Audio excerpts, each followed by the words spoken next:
Through the generations, music has been credited with many mystical powers. Now psychologists are starting to agree.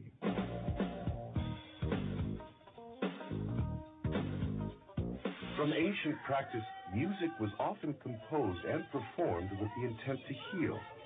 But somewhere along the way, music became civilized in the Western world. In more primitive cultures, music has remained an important part of healing rituals. But here, it has become mere entertainment. More and more, the medical community is starting to realize that a strong connection does exist between music and medicine. Currently, people are looking again at the possible uses of music within the area of medicine. In the 20th century, people began to get more into the technology of medicine. And with the discovery of penicillin and the development of polio vaccines and things like that, medicine became much more technologically oriented, and people began to equate lots of technology with good medical care. So it's really just in the last decade that people have begun to look very seriously. People have begun to look very seriously at the use of music in many medical specialties, as well as wellness programs. The body rhythms synchronize or entrain with the music, so that if you're feeling agitated, you can listen to a soft, soothing piece of music, and your heart rate begins to slow down, and your breathing begins to get slow and rhythmic. And that's the main way that music affects the body, is with entrainment and the release of certain chemicals in the brain that have... We all have a pharmacy in our own brains, and that's one of the purposes of it.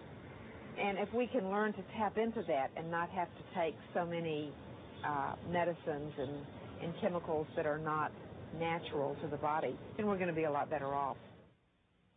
Hospitals around the world are beginning to use music to improve patient emotional and mental outlets, and where possible, speed recovery. A lot of times, music is used in an adjunctive way. It's used to supplement or augment the medical treatment so that you don't have to have the amount of medication, the amount of potentially addictive chemicals put into the body.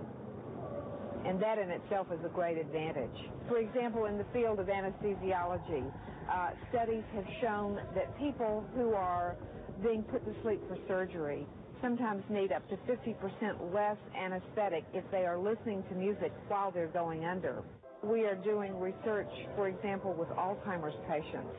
But even after cognitive awareness is gone in the Alzheimer's patient, they can hear familiar music from their courting years and remember those songs that they heard when they were in their late teens, 20s, and sing along, clap, and have one period during the day when they feel like they are participating like they used to and are enjoying life the way they used to. A lot of times a person just needs to relax when they're in an intensive care unit or in a hospital room, in a coronary care unit. And music allows the person to relax to the extent that natural healing processes can begin to kick in. I think it's obvious the fact that I, as a musicologist, have a position in the medical school indicates the doctor's willingness to learn more about music and how it can help and be an adjunctive therapy to a wide variety of specialties.